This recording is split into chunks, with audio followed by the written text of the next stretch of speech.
చేయండి. అపవాది చాలాసార్లు మనకి ఒక విషయాన్ని జ్ఞాపకం చేస్తూ ఉంటాడండి.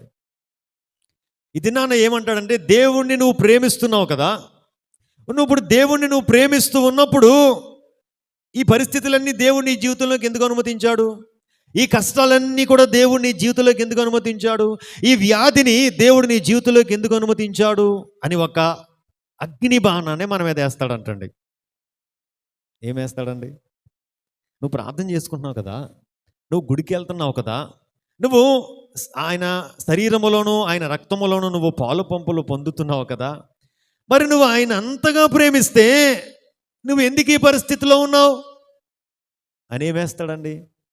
అగ్ని బాణం. ఇక్కడున్న మనందరి మీద కూడా ఏదో ఒక సమయంలో ఈ బాణం ద్వారా అపవాది మనల్ని ఏం చేస్తాడంటే దాడి చేస్తాడు. ఇప్పుడు అపవాది ఆ విధంగా మన మీద దాడి చేస్తూ ఉన్నప్పుడు మనం ఎలా ఉండాలంటండి? వాక్యం అనే క్షేత్రములో సిద్ధ మనస్సు అనే జోడు తొడుగుకొని నిలబడిన వారమై వాడికి సమాధానం మనం చెప్పాలంటండి. ఈ ప్రశ్న, ఈ బాణం మన మీద అపవాది వేసినప్పుడు మనం ఏం చేయాలండి? తిరిగి నిలబడాలి. మొట్టమొదట దేంట్లో నిలబడాలండి? వాక్యములో.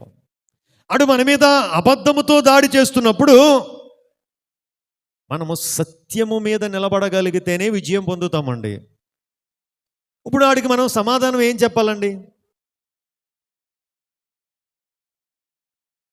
రోమీయులకు రాసిన పత్రికలో పౌలు అంటాడు కదా, ఆయనను ప్రేమించే వారికి మేలు కలుగుటకై సమస్తము కూడా సమకూడి, అపవాది నా దేవుడు నాకు మేలు చేయటానికి సమస్తాన్ని ఏం చేస్తున్నాడంటే అనుకూలపరుస్తూ ఉన్నాడు. నువ్వు నాతో చెప్తుంది అబద్ధం. ఇప్పుడు నేను బలహీనరాలుగా ఉండొచ్చు, ఇప్పుడు నేను అప్పుల్లో ఉండొచ్చు, ఇప్పుడు నేను శ్రమల్లో ఉండొచ్చు, ఇప్పుడు నేను నిందల్లో ఉండొచ్చు, ఇప్పుడు నేను అవమానాల్లో ఉండొచ్చు, కానీ ఇవన్నీ కూడా నా దేవుడు నా మేలు కొరకే చేస్తుంది. దేనికి ఏం చేస్తాడండి దేవుడు? ఇవన్నీ నా మేలు కొరకే చేస్తూ ఉన్నాడు అని ఎవడికి చెప్పాలంటండి? అపవాదికి చెప్పాలి.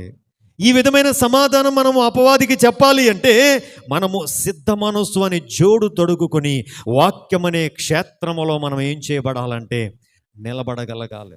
వాక్యం అనే క్షేత్రములో నిలబడగలేని వ్యక్తి అపవాది వేసిన అబద్ధాన్ని నిజమనుకుని ఏమవుతాడంటే కృంగిపోతాడయ్యా, యేసయ్యా నువ్వు నన్ను ప్రేమిస్తలేదు, యేసయ్యా నువ్వు నన్ను అసలు పట్టించుకోవట్లేదు, నేను ఎంత కన్నీరు కారుస్తున్నా నా వైపు నువ్వు అసలు నా పరిస్థితులు నువ్వేం మార్చట్లేదు యేసయ్యా అని ఏం చేస్తారంటే కన్నీరు కారుస్తారు.